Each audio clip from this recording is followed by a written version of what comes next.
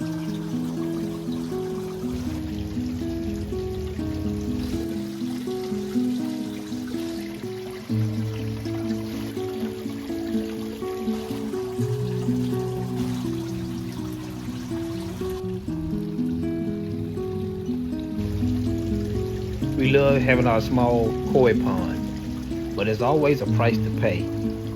But in this case, power is free. This is a split battery bank system, 12-volt system and 24-volt system.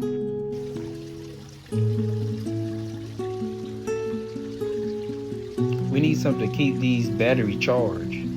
That's when the solar panels come in handy. We have 12 panels. Each one of them is 100 watts.